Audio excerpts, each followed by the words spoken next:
Assalamualaikum warahmatullahi wabarakatuh. Good evening. My name is Zikri Zanet Elfitrianto. I'm here to collect assignment PHI about e-commerce in Islam. There are three questions. The first question is, what is e-commerce? E-commerce or electronic commerce refers to modern buying and selling online. It's a social reality activity that has subjectivity related to buying and selling, where the seller and the buyer do not have to meet to make negotiation or transaction. Products are offered with description and image. Communication used by seller and buyer through communication tools such as chat, computer, telephone, SMS, and so on. E-commerce represents the evolution of traditional buying and selling or muamalah activities that adapt to technological advancement and social change. The second question, what is the Islamic ruling or hukum or on online selling and buying? If all the condition and pillars have been met and in online buying and selling transaction, there is no fraud or coercion or even usury. The online buying and selling transaction is undoubtedly legal. The transaction must be clear and transparent with detailed description of the goods, including type, specification, price, and condition. Buyer must know what they are buying, and there must be mutual consent without any pressures, and vice versa.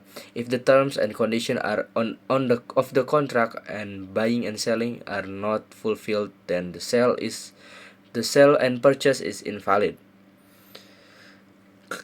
Clear and complete with explanation that can affect the selling price of goods. Buying and selling transaction online, most ulama justify it as long as there is no element of gharar or ambiguity by providing precise specification or description in form of pictures, type, color, shape, model, and those that affect the price of good. Number 3, what is dropshipping? Is it allowed in Islam? Explain it clearly. Dropshipping is a business model where a seller or dropshipper market products they do not physically stock.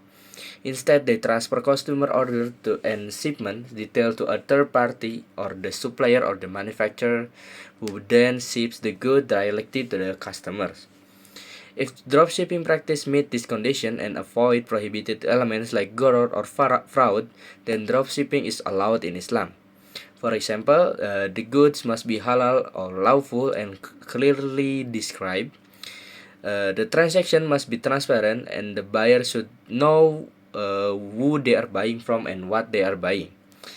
The seller must not sell goods they do not own or control unless they act as an agent for the supplier, meaning they are intermediaries with clear terms in place.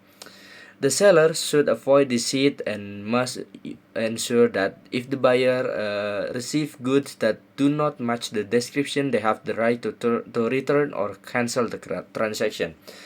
That's it from me. Thank you. Wassalamualaikum warahmatullahi wabarakatuh.